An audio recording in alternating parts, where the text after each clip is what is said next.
This is Entrepreneurs Get Visible, the podcast for people who want more impact, influence, and income. I'm Anna Parker-Naples, and I'll be sharing with you proven methods from leading entrepreneurs that help you get visible as an authority in your field. Because anything's possible when you get visible.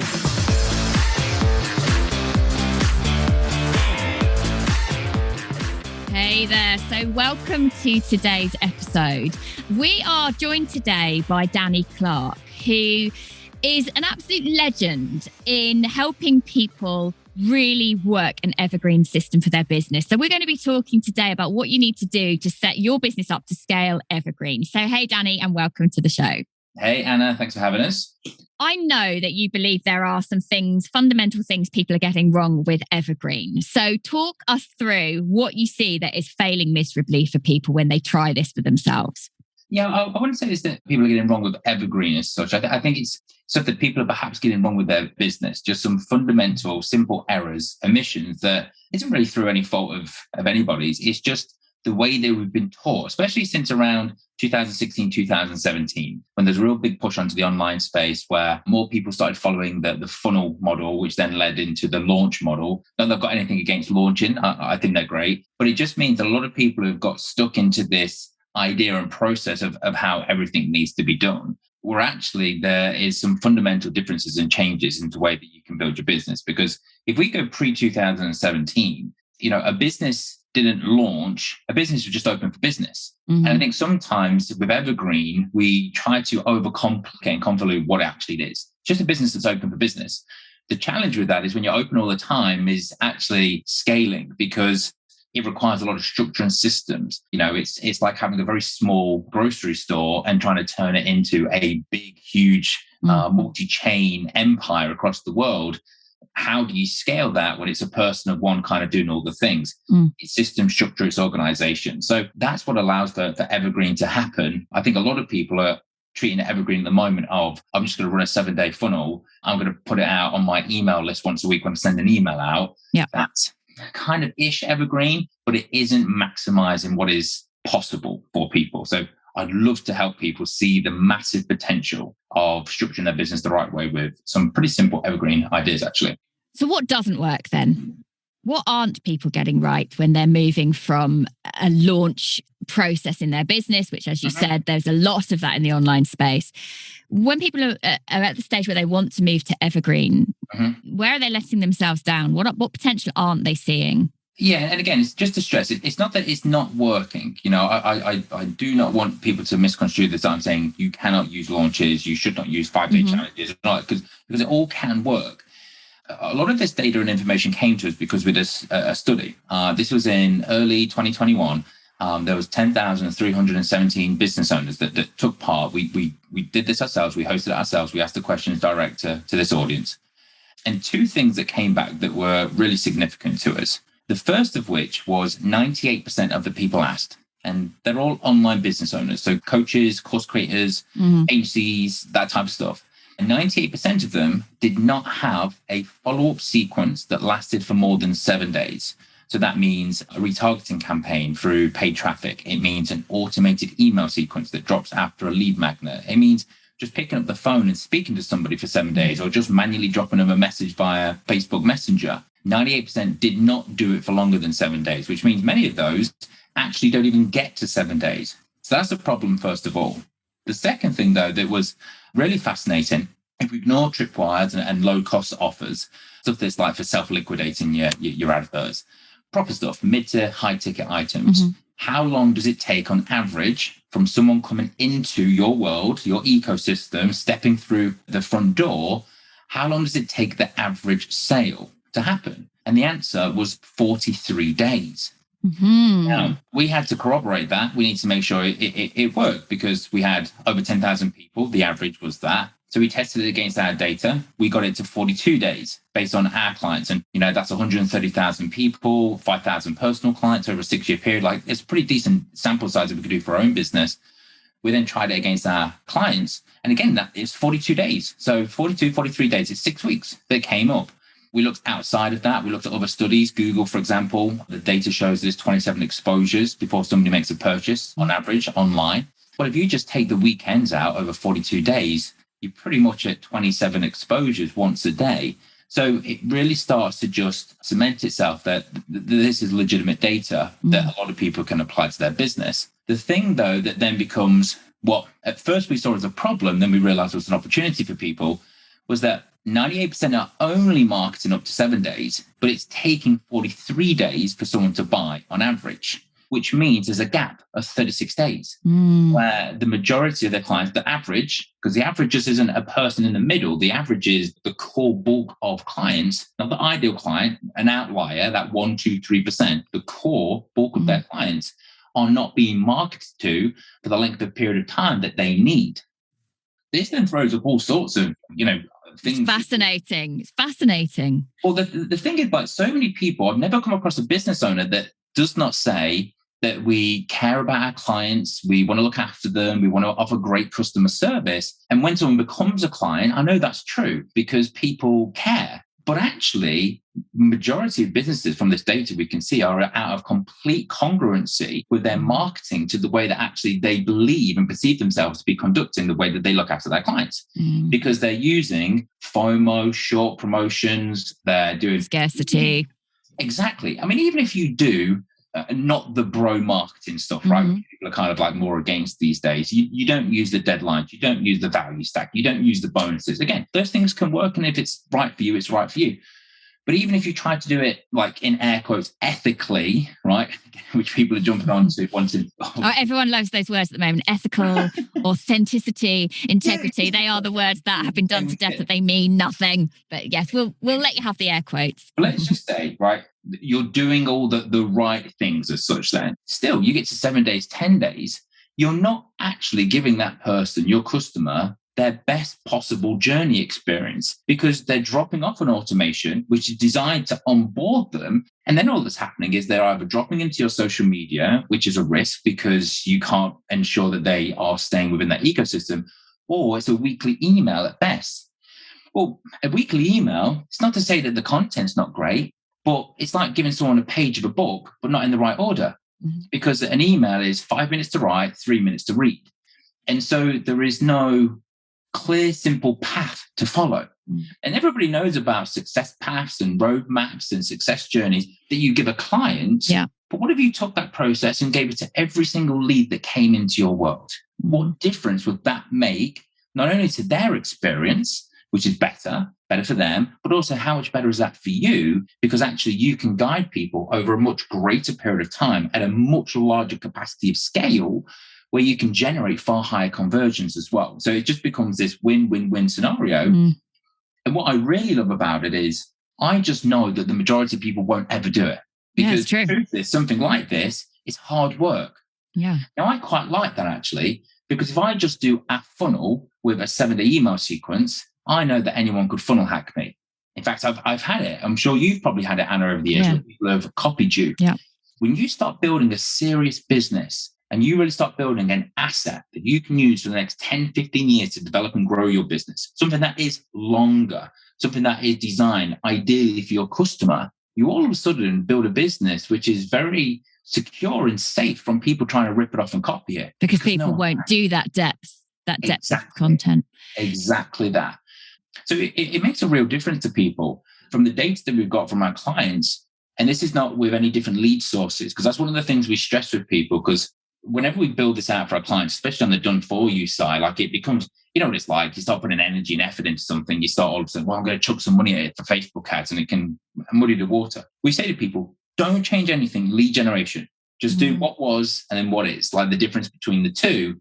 And when we do that, on average, across all the companies that we've helped so far, and that's ranged from kind of like almost 6-figure companies, which tends to be the lower, especially when we do like the competency side, because, you know, it's a decent investment to work with, up to multi-8, multi-9 even companies, the revenue difference is 16 times.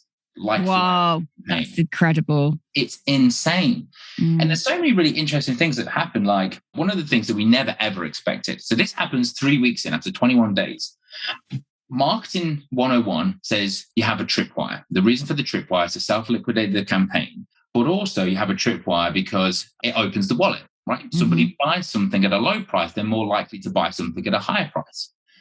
And we've always done that. And we've always believed that to be true until we built our campaign that extended beyond 21 days.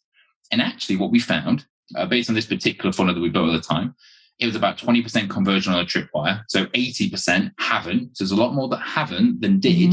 But after 21 days, the percentage of people that bought was higher for those who had not bought the tripwire than had bought the tripwire. Interesting. Amazing, right? And the reason for that is because, so we asked people, you didn't buy the tripwire, why are you buying this? People told us again and again and again, they was ready to wait for the right offer. And a lot of people then feeding back also, we don't want to buy the £7 thing. We know why you're doing the valuable thing. Exactly, because the marketplace is maturing. Everybody's getting smarter. We've all been through probably 20, 30, 40, 50 funnels, over the years, whether you're in business and marketing or not. Even if you're just a consumer, it's a much smarter audience. So again, we tested it out through our companies, through our clients. Not every client was the same, but the majority, a heavy majority, 21 days was the day. Every time we got 21 days, the percentages, they shifted with the offers. It was really amazing that we found. So that 21 days or the 42 days, 43 days. Yeah. For you, is that something then that if you were doing this as part of an email funnel, would you be messaging them every day? Or would there be days where you're quiet and then you come in with something, a much more of a corking email? What's your take on that? That's a really good question. So we tend to be led by the client with that. There's no right or wrong. I think fundamentally, the advice would be an email a day will always outperform. But that doesn't always mean that it's the best thing for people. When we're working with clients, because it's something which is at such a large scale, as crazy as it sounds, it's not about the thing which produces the best level of conversion, because it's so big. It's an extension of you. It's like your DNA is just within this marketing system. So it's not about the best conversion. It's about the thing that you love the most. Because this is going to be something that you're going to talk about, be proud of, understand, care for, nurture. It's almost like building your own house, right? Just because the best fireplace might be whatever rated fireplace doesn't mean it's the one that you absolutely love, because you want to have a log burning fireplace. It might not be the most efficient. It might not be the best. So a little bit, it's got to be what the heart desires with this stuff, because that actually, I think, has a far greater ROI than just the best conversion, certainly longer term anyway. So if you used to do it daily, we've got clients that do that and it can work. My personal preference is probably tends to be daily, and then we'll have a phase where it might be 5-6 days where it's daily, and then we'll have a 2-3 day break. Because I'm a big believer in absence makes the heart grow fonder. But it's really easy to do that. It's literally just pausing, or it's just putting a small window of wait during the next sequence. And it's kind of nice, just maybe it's the weekends you're kind of acknowledging. That type of stuff tends to be led by the content which you're providing to the customer. So if you just given somebody something and they've got to really go and think about, consider, decide, do a deep dive, think about something you've shared with them. But if you're then peppering them the next few days with more and more and more information, they're going to go into overwhelm. Switch off.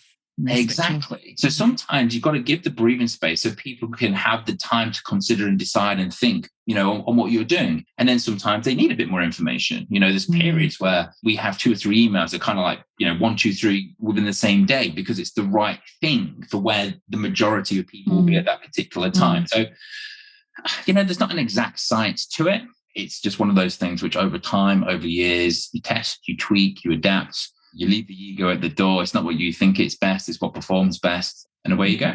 I think I'm thinking through funnels we have, and I can see where we drop off and where that is actually a problem. And sometimes I think when people are creating their funnels, they want them done. So they just want them done. They want it to be working. And so they're almost doing the minimum to feel like they have sold to somebody. Whereas what I'm hearing from you is that this is a much longer, deeper relationship building activity. So that makes me curious about how much selling do you do early on in your sequence? Or are you waiting? Are you postponing the big ask till much later? Yeah. So the marketing model that we've now created, which is our framework, we call it a 90-day launch. The reason that we run it for 90 days is because the data shows after 90 days, it falls off a cliff. The potential for someone to buy is very, very small. Now, I always have a sense of caution saying that, because so many people for years have heard the stories of the plucky marketer who sent an email every week for 17 years. And then eventually, they got that $1 million contract and then it was all worth it. So I think stuff like that, those tales can actually sometimes cause more problems, because it wasn't the fact that someone sent an email every single week for 17 years that they got the business. It was the fact that they was making enough money in the meanwhile to be able to, to keep them going. You'll be in a position to be able to do that. Yeah. So it's not always about the follow up. In actual fact, you've got to know that there's enough juice for the squeeze that you're going to give something. After 90 days, it's almost negligible. The energy it's worth putting into it in terms of being able to generate a client. Very often what happens at that point, after 90 days, they've made a decision to buy, it just wasn't the right time. That person comes back to you anyway, and they'll be a part of your social ecosystem at that point, or they'll be in a low-level membership. They'll be a part of a community somewhere. So over 90 days, if we was to really simplify it, the first 30 days is welcome. The second 30 days is conversion. The final 30 days is what we refer to as the scale. So for the first 30 days, we have some people that don't offer anything. We have some people that offer something on day one. So again, there's no exact way that it has to be, but typically, if you were to consider that somebody has just downloaded an ebook or a lead magnet, and it's an ideal client that wants to buy something, which is that 1, 2, 3% of sales, that person seeks out the offer. So if you just drop a little PS in there, if you give someone an opportunity to book a call, those who are desperate for it, who are keen to purchase, they find it anyway. What we're not focused on is the ideal client, because those people buy. What we're focused on is everything else. Is that over 99, 98, 97% of people, they get neglected. And so they don't want the pressure of a sale. So typically, an average funnel would look like this. The first 7 to 10 days, it's welcome, it's onboarding, it's guidance. There might be a mini offer at some point, but it's very, very low pressure, very, very soft in terms of sales. The second part of it will be value. So people add in like a video training series or a 4-part blog series over the course of a few days. When someone's in the email, they click on the thumbnail to watch the video. It takes them through to a landing page on their website. There's a great value-based information, like bite size, 8-10 minutes long, something like that. On that landing page, there might be an offer for a product, like a hyper-specific offer. So again, great level of sales you can get from that, because you are specifically putting the right product in front of the right person at the right time, because they had to be to get there. So you could potentially have a series of offers. Most people, though, they don't have a full value ladder stack. They just have 1 or 2 things. For a lot of people, it's just a case of securing more phone calls. I don't think there's many businesses on the planet that wouldn't be in a better position by just speaking to more people. Absolutely. And more people isn't social media engagement. That's nice. It's a benefit. It isn't an inbox messenger conversation. It's on the phone, on Zoom. It's this stuff like what we're doing. Proper relationship building. It transforms everything. Exactly. And for most businesses, if you just have 5 to 8 of these a week, most people's businesses will be completely transformed, because most people aren't even having 5 a month. They're still getting sales through an email or this. That's a big game changer for a lot of people. So, we just tend to have a lot of people put together some type of consultation, discovery call, whatever you want to call it, landing page, sales page. It's a free call. You're selling the benefits of a free call. Some people charge for it at a low cost. It can work. But it's just adding value. And it's just talking to that person where they're at. This is what you need next. And that to me is what sales and marketing should always be. It should be about positioning your offer as the obvious next step to somebody. It shouldn't be about force or persuasion. Because if you're having to do that, then it tells me you've not done your job right in the first place, by either not knowing the person that you're working with, or by not providing all the information that they need to make an informed decision. And that force of sale, can it work? Yes, it can. But that's when you get a lot of people that have buyer's remorse. That's when you get people that don't become raving fans of you. That's when you get people that don't want to buy your next product and program from you. And so there are short-term wins from force. But if you've got any ounce of wanting to have longevity in the game, playing that longer-term game, you've got to think about how everything is not just for the moment, but it's for the next opportunity, the next person, the next purchase, the next person they speak to. When they see a post from you in 3 months' time and they drop a comment saying, you know what, that guy, that girl, that person, they're awesome, because that all starts. And sometimes it can start to get scary big, right? Because we're talking about big businesses at this stage, but everything starts with something small. So it's adding that extra bit of care. It's that little bit of extra understanding. It's managing it so there's enough short-term wins that can help you to get there eventually. But I can't see any other way for a business to be successful long-term. What's making me think as you're talking, Danny, is the amount of missed opportunity. So we know, let's say, for example, from everyone who signs into your opt-in, you're looking at, let's say, 3% conversion. Maybe it's a bit higher, maybe it's a bit less. So that's 97% in that circumstance that you're not looking after or providing for. And yet I know sometimes I'm interested in someone's freebie, but right now in my business, that isn't the time I would purchase the offer because I've got other things that I've just purchased or that we're focused on. And actually, there's a really strong point to be made here. The longer and more experienced you become as a business owner, you don't want to pay for the things at the bottom. You're waiting for someone to come out with a really high, strong, quality offer for the level and depth of support that you want as a I was going to say the word sophisticated, but as an established, experienced business owner. So we're leaving so much money and goodwill and relationship on potential and possibility on the table. And that really fascinates me.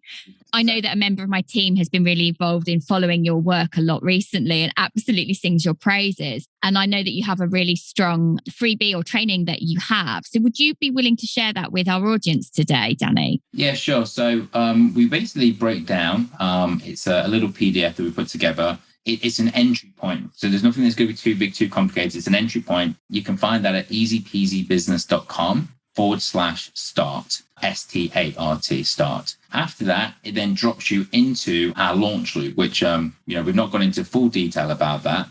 But essentially, the launch loop is slightly different to what a sales funnel is, because a sales funnel always has a final destination. Whereas with a launch loop, if you're listening to the podcast, you can't see me bringing my hands around into a circle.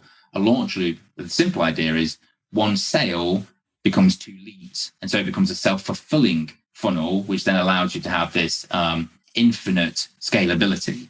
And so over the course of the 90 days that follows, you then go through our process. So we're kind of talking you through what we're doing, whilst also trying to doing it to you, trying to be funny and whatever, and just offering to you, look, here's a little something that could work for you here. Here's a template. Here's an idea. Here's a course. Here's whatever. So.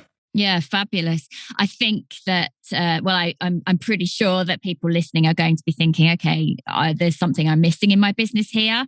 And, we're here, we talk about visibility, getting seen, getting known. And in business, let's not forget that it is about developing relationship and rapport. And that can happen in a much more sophisticated way than always just going for the sale. And in fact, I think we see this in our social media audiences. There are many people I know who follow me who never worked with me, never bought anything from me. And yet they're sitting there, they're very aware. And when the time is right for them, they will either recommend or refer me, or they will purchase themselves. But that might be a very long relationship. And actually, that is where the strength of a business really lies. And I think, as you said, in the online space, we see so many people grow really, really quickly. But there's a problem with that, because we're reaching saturation point. It's an uncomfortable truth. People don't want to admit that we're at saturation. And people will say, well, it's a personal brand. You can be unique. But when everyone is unique, then all of a sudden nobody is. And the elephant in the room is COVID. What COVID did is COVID accelerated the speed of which the development of the online space occurred. Yeah. And it also brought more players into the game that would never have been here. And also big businesses that had no desire to be here that all of a sudden came in and realized like this golden ticket that we'd all figured out a few years ago. So because of that, it's disrupted the natural order of things. Because normally what happens is things get to an end of cycle and the next thing comes along. The next thing is AI and metaverse. We're not there yet because we've got to the end of our cycle sooner than we should have done because of the speed of acceleration that COVID caused. So we're kind of in this limbo land for the next 2 to 3 years where we're not quite where we need to be. And that's why people are looking around for what's the next thing? There isn't anything because we've got there sooner than we should have done. So that then means that what people need to be considering is rather than trying to do something new, it's how can they do something better? And it's taking that 7-day funnel, turn it into a 30-day funnel, turn it into a 60-day, a 90-day funnel. Why? Because it's better. we just need to look around the crisis that's happening, I suppose, even now with Ukraine and Russia, and the heating and the oil and the gas and the petrol, and people are going to need to make more money. One way to make more money is to be more effective with the leads that you already have in your business. The reason for that is most people suck at generating leads. Most people can't afford to secure new leads. So it makes sense with the leads that you've got that you get even more from them. How do you do that? You market for longer. Because they're valuable. For longer. They are valuable to you. This has been really fascinating. And I would invite all of you listening to go and check out Danny's 90-day launch loop. Get in there, see what he's doing, get that thinking cap on. So Danny, thank you so much for sharing your wisdom today. It's definitely got my brain cells ticking over, and it's been great to have you here. Thanks a lot. Thank you for listening to Entrepreneurs Get Visible. To get your free checklist on how to raise your profile and to find out about our community, go to Parker-Naples.co.uk/get visible.